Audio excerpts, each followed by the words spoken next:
నమస్కారం, వార్తలకు స్వాగతం. ముందుగా ముఖ్యాంశాలు. కేఏ పాల్ మీడియా సమావేశం, బెట్టింగ్ యాప్లపై పిటిషన్.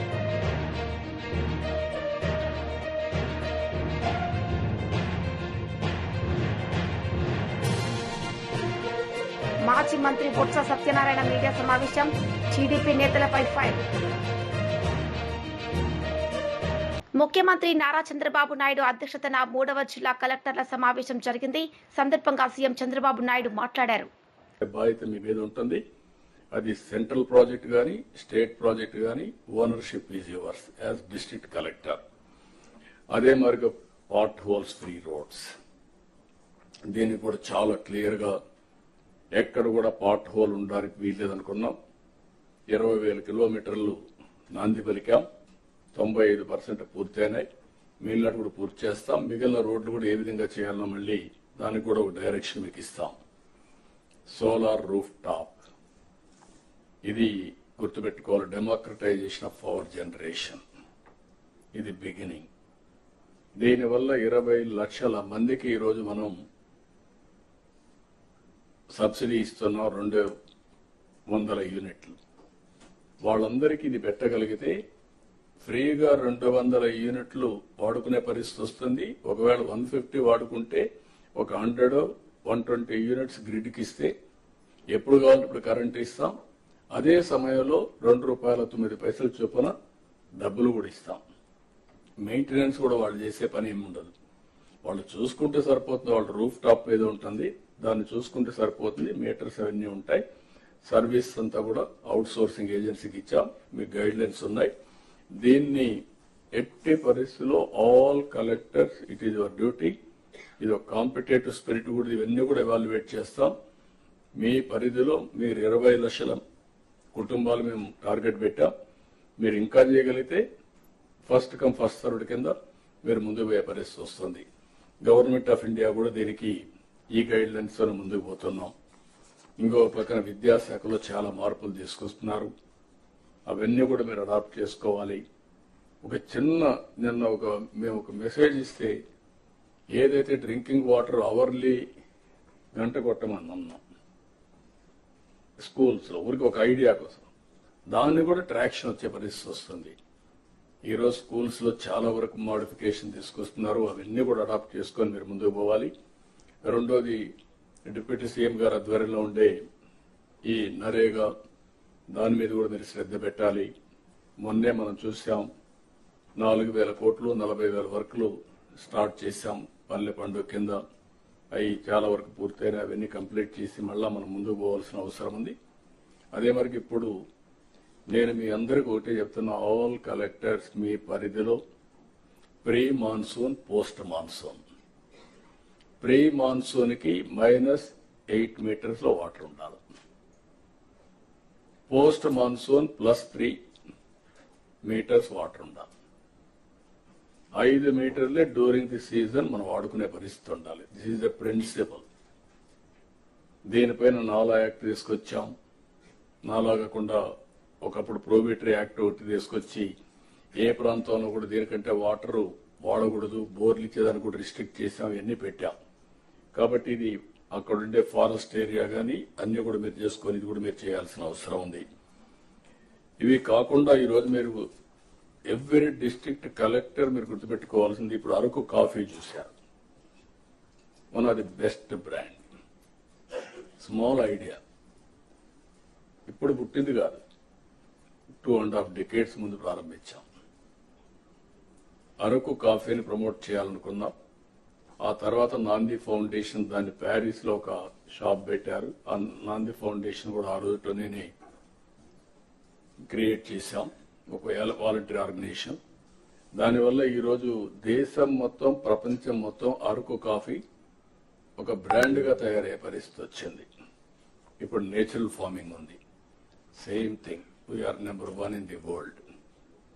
దీన్ని లాజికల్ గా తీసుకుపోగలిగితే నేచురల్ ఫార్మింగ్ ని దానివల్ల చాలా ఇంపాక్ట్ వస్తుంది. ఇది కూడా మీరు గుర్తుపెట్టుకోవాల్సిందిగా నేను కోరుతున్నా.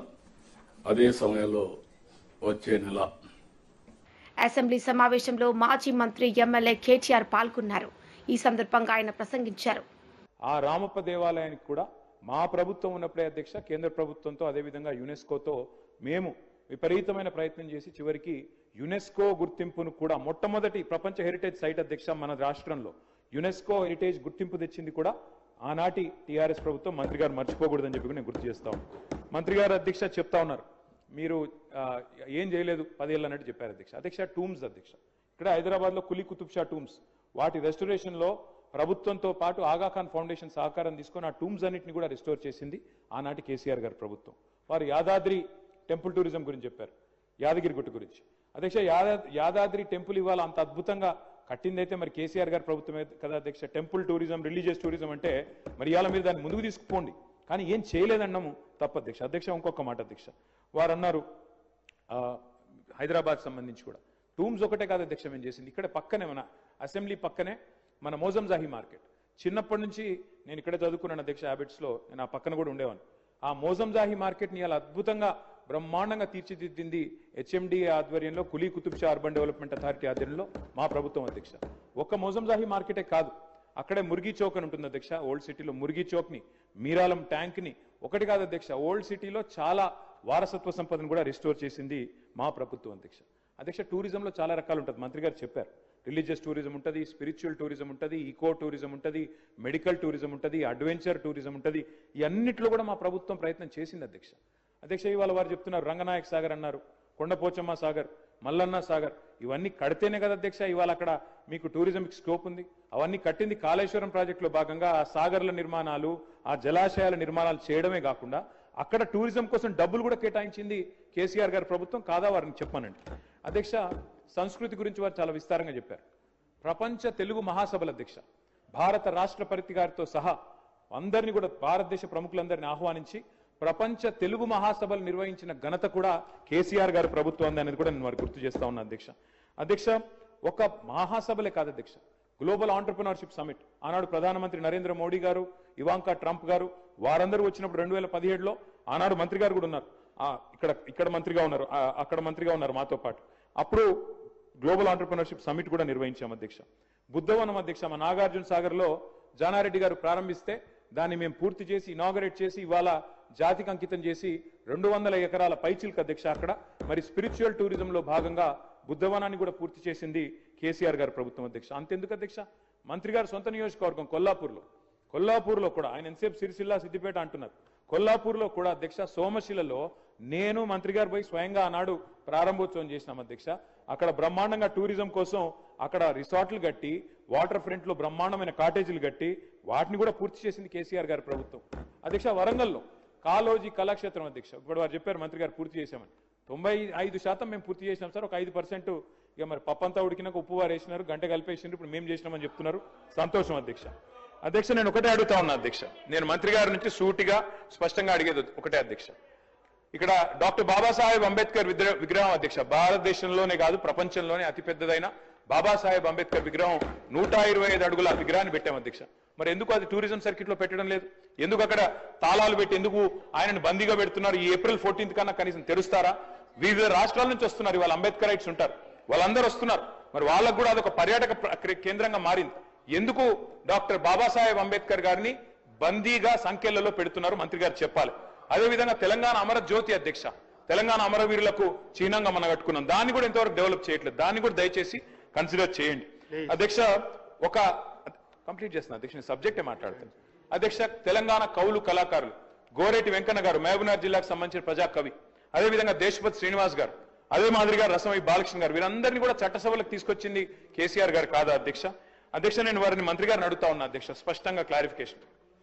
మీరు చెప్పారు టూరిజం పాలసీ తెచ్చినామని, ఓఆర్ఆర్ని టీఓటీ పద్ధతుల్లో, ఓఆర్ఆర్ని ఔటర్ రింగ్ రోడ్ ని టీఓటీ పద్ధతుల్లో మరి 33 ఏళ్లకు ఇస్తేనేమో అది ఘోరమైన తప్పిదం అన్నారు అధ్యక్ష, చాలా పెద్ద స్కామ్ అన్నారు.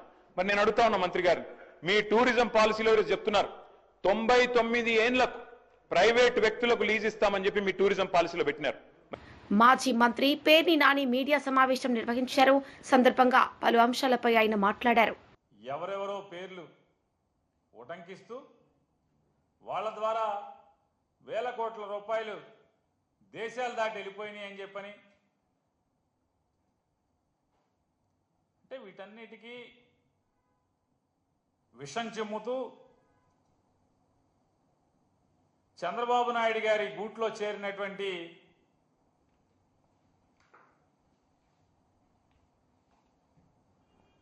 ఫ్లెమింగో పక్షి లాంటి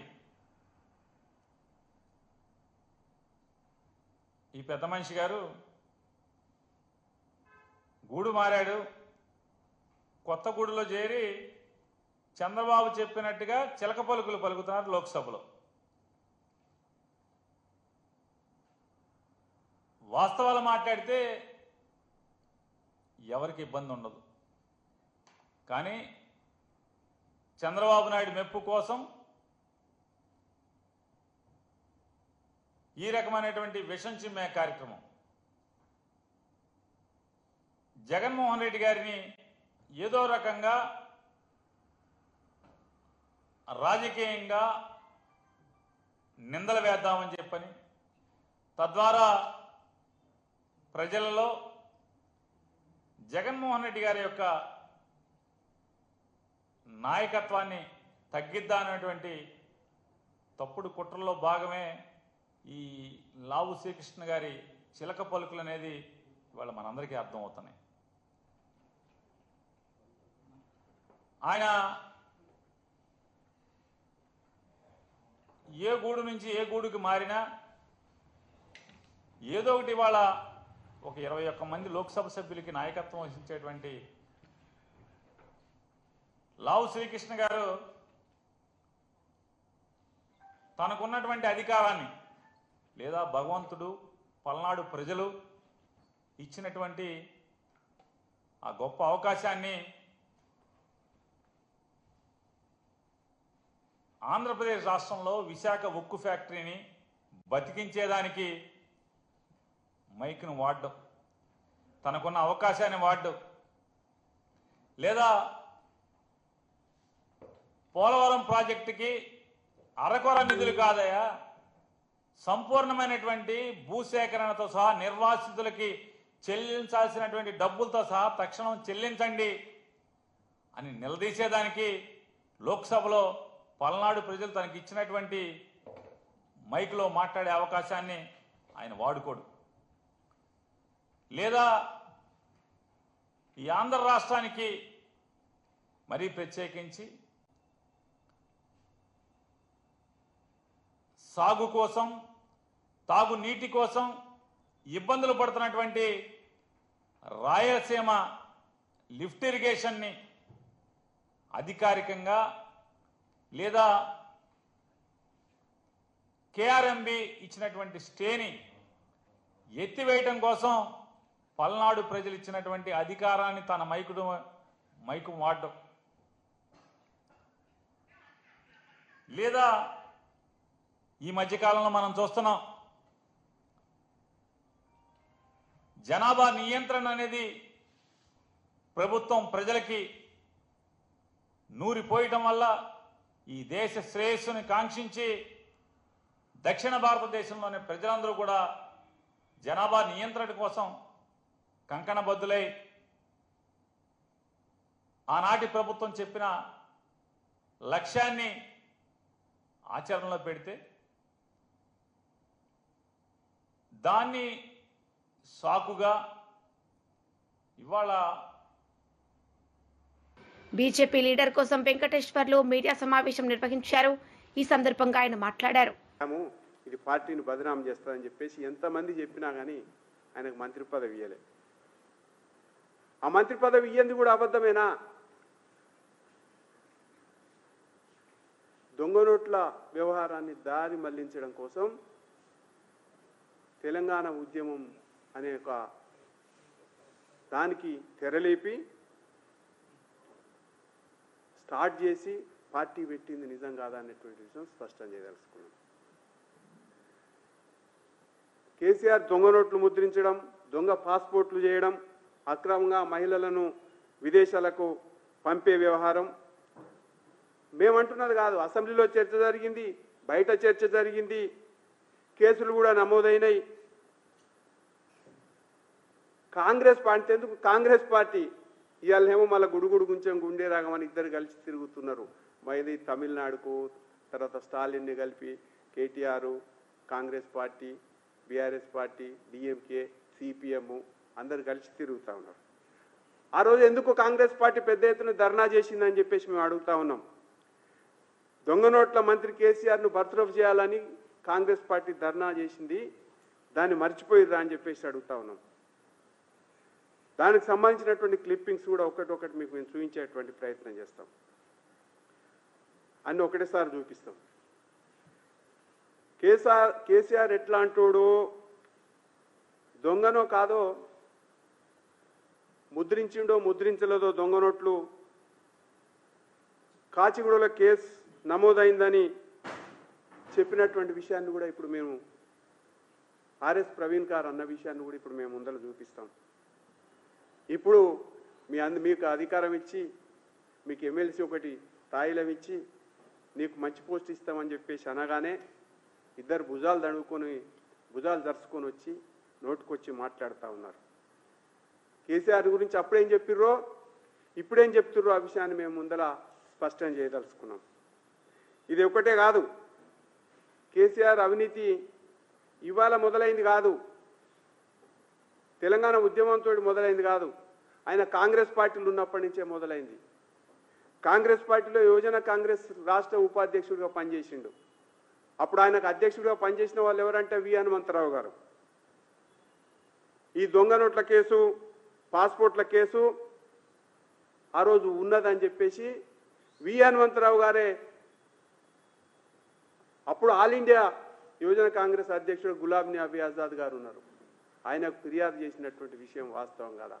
ఆ తర్వాత హనుమంతరావు గారి దగ్గరకు వచ్చి బతిలాడుకొని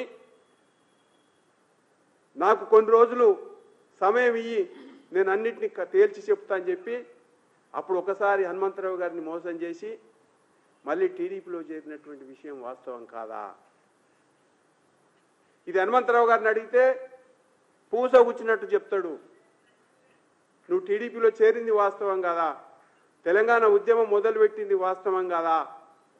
టీడీపీ నుంచి బయటకు వచ్చేసి తర్వాత 2006లో యూపీఐ హయాంలో ఈయన కేంద్ర కార్మిక మంత్రిగా ఉన్నాడు, పనిచేసిండు. సహారా స్కామ్ 800 కోట్ల సహారా స్కామ్ బయటకు వచ్చింది. ఆ సహారా స్కామ్ బయటకు వచ్చిన వెంటనే రాజీనామా చేయాలని చెప్పేసి మన్మోహన్ సింగ్ కోరిన వెంటనే నాకు ఒక వారం రోజుల సమయం ఇవ్వండి, అన్ని ప్రూవ్ చేసుకొని రాజీనామా చేస్తా అని చెప్పేసి వచ్చేసి వెంటనే తెలంగాణ గురించి మాట్లాడతలేరు, తెలంగాణ గురించి ఆలోచన చేస్తలేరు అని చెప్పేసి మళ్ళీ మంత్రి పదవికి రాజీనామా చేస్తున్నా, తెలంగాణ గురించి పట్టించుకుంటలేరు అని చెప్పేసి వచ్చినటువంటి విషయం కాదా? నిజం కాదా? అప్పుడు ఎవరున్నారు? మీ ఓఎస్డి దిలీప్ కుమార్, మాజీ ఎమ్మెల్సీ. ఆయన ఒక పుస్తకం రాసిండు. ఆ పుస్తకంలో ఇదంతా వాస్తవమా కాదా అని చెప్పేసి కథలుగా రాసినటువంటి విషయం. ఇది వాస్తవం కాదా అని చెప్పేసి శ్రవణ్ని కేఏ పాల్ మీడియా సమావేశం నిర్వహించారు. సందర్భంగా పలు అంశాలపై వారు మాట్లాడారు. Thank you very much.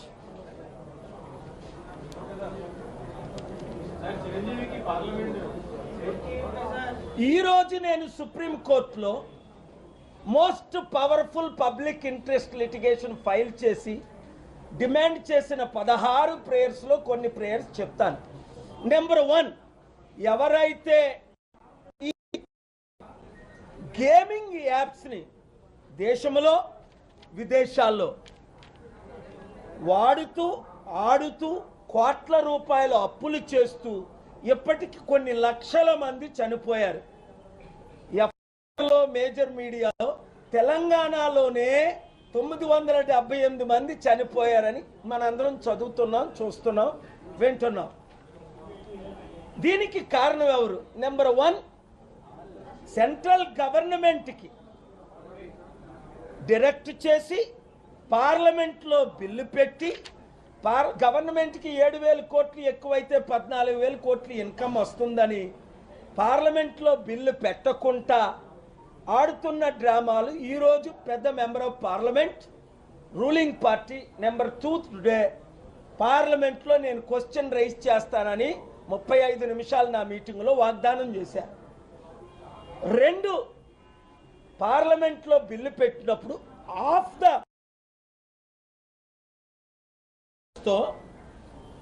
ఇతర దేశాల నుంచి యాప్స్ ఆడుతున్నారు. నెంబర్ 3 ఎవరు ఇవన్నీ చేస్తుంది? అంబానీ కొడుకు. ఇలాంటి అంబానీలు లక్షల కోట్లు ఎలా సంపాదిస్తున్నారు అనుకుంటున్నారా? ఇలాంటి ఇల్లీగల్ గేమ్స్ ద్వారా. అంబానీ నేను ప్రశ్న అడుగుతున్నాను, నీ సొంత కొడుకులు ఇద్దరిని ఈ గేమ్స్ ఆడిస్తావా? నువ్వే ఒక బీద ప్రజడు అయితే నీ కొడుకు సూసైడ్ చేసుకుంటే నువ్వు సహిస్తావా? మరి పనికి మాలిన డబ్బు కొరకు 1000 కోట్లు సంపాదించడానికి నీ కొడుకుల్లాంటి ఇతర కొడుకులు నువ్వు బలిదానం చేస్తుంటే దేవుడు క్షమిస్తాడా? ఆ శాపం నీ మీద నీ కొడుకుల మీద రాదా? కనుక మీరు మారలేదు కనుక, ఇల్లీగల్ పనులు చేస్తున్నారు కనుక ఎండోర్స్మెంట్లు 4 ఎండోర్స్మెంట్లు ఎవరు చేస్తున్నారు? సచిన్ తెందూల్కర్, క్రికెట్కి దేవుడు అనేవారు ఆయన్ని. ఇప్పుడు ఆయన పరమ సైతాన్ అయిపోయాడు రిటైర్ అయిన తర్వాత. నువ్వు 100,000 కోట్లు సంపాదించవే, నీకు బిల్ గేట్స్ 100 కోట్లు ఇస్తున్నాడే, మరలా ఈ ప్రాణాలు బలిదానం చేయడం అది న్యాయమా? 5 ఎంతమంది ఇప్పుడు వరకు చనిపోయారు లెక్క లేదు, కొన్ని లక్షల మంది. తెలంగాణ బ్యాన్ చేసి ఈ గేమింగ్ని, అయినప్పటికీ 978 మంది అఫీషియల్గా చనిపోయారంటే ఓ దాదాపు 10,000 లక్ష మంది అన్అఫీషియల్గా చనిపోయి ఉంటారు కదా సూసైడ్. 6 ఇది సూసైడ్ కాదు. ఈ యాక్టర్స్ దగ్గుపాటి రానా, సచిన్ తెందూల్కర్, మాజీ మంత్రి బొత్స సత్యనారాయణ మీడియా సమావేశం నిర్వహించారు. సందర్భంగా పలు అంశాలపై ఆయన మాట్లాడారు. అది కొరబడింది. ఇవాళ మన రాష్ట్రంలో చూసుకుంటే, ఇవాళ రాయలసీమలో చూసుకుంటే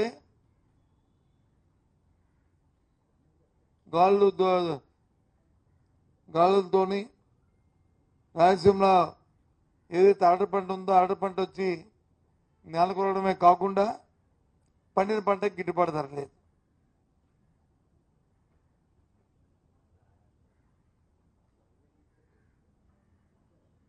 మన కోస్తాలో చూసుకుంటే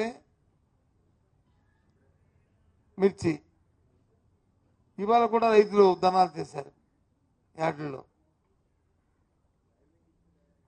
కొన్ని నాదులు లేడు, లక్షలాది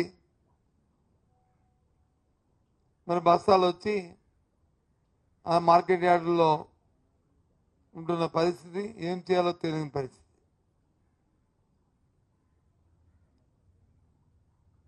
ఈ పక్క చూసుకుంటే చెరుకు రోజులు పెడుతున్న ఇబ్బంది, స్వయాన్న పంటను వచ్చి వాళ్ళే కాల్చుకునే పరిస్థితి. ఈ విధంగా ఎందుకు ఈ ప్రభుత్వం ఈ వ్యవసాయం పట్ల రైతాంగం పట్ల ఎందుకు చిన్నచూపు చూస్తుందో అర్థం అవట్లే. చాలా బాధ అనిపిస్తుంది. మేము డిమాండ్ చేస్తున్నాం ఈ ప్రభుత్వాన్ని. మీరు అట్టాసంగా చెప్పారు కదా, నేను ఢిల్లీకి వెళ్ళాను, మీ మద్దతు ధర తీసుకొచ్చాం, మిర్చిని వచ్చి కొంటున్నాం, ఎప్పుడు కనీవిని జరగనట్టుగా మేము వచ్చి కేంద్రాన్ని ఒప్పించాం అని చెప్పారు కదా. మా నాయకుడు జగన్మోహన్ రెడ్డి గారు మిర్చియాడికి వెళ్ళి రైతుల కష్టాలు తీసుకుంటున్న నేపథ్యంలో 11,700 రూపాయలని మద్దతు ధరని పెట్టి ఆ ధరకు ఒకళ్ళు కానీ ఎవరైనా తక్కువకు అమ్మితే మార్కెట్ ఇంటర్వెన్షన్ చేసి కేంద్ర రాష్ట్ర ప్రభుత్వాల ద్వారా ఏజెన్సీ ద్వారా కొంటామని చెప్పారు కదా. చెప్పండి, వాళ్ళకి 1 కేజీ అని కొన్నారా మీరు? 1 కిలో అంటే 1 కిలో కొన్నారా? కొంటే ఎందుకు ఇవాళ రైతులందరూ వచ్చి అక్కడ మిర్చి రైతులందరూ ధర్నాలు చేస్తారు అక్కడ? చెప్పండి మీ లెక్కల ప్రకారం ఎందుకు కొన్నారు? మాటలు చూస్తూ కోట దాటిపోతే కొండంతా చేతల్లో శూన్యం.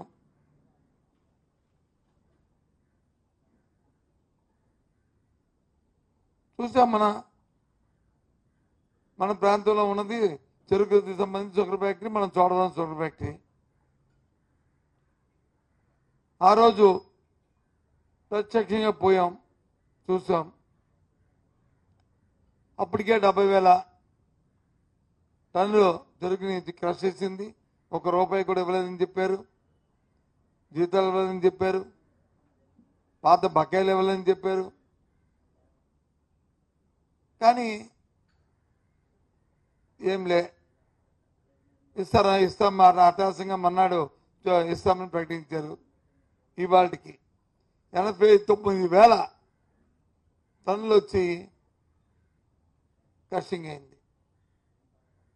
సుమారు 24 కోట్ల రూపాయలు దానికి రైతులకు ఇవ్వాలి, ₹1 పే చేయలే. అంతకుముందు రైతులకు ఇవ్వాల్సిన 200 రూపాయలది సుమారు 3 కోట్ల రూపాయలు రైతులకు ఇవ్వాలి, అది ఇవ్వలే. ఏమనంటే గత ప్రభుత్వం అంటారు. గత ప్రభుత్వం ఆడి పంచదార వచ్చి నిల్ముంచి ప్రభుత్వం పోయింది. మన పంచదార అమ్మింది డబ్బు తీసుకొచ్చారు, రైతులకు ఇవ్వాలి కదా. వార్తలు ముగించే ముందు ముఖ్యాంశాలు మరోసారి. కేఏ పాల్ మీడియా సమావేశం, బెట్టింగ్ యాప్లపై పిటిషన్.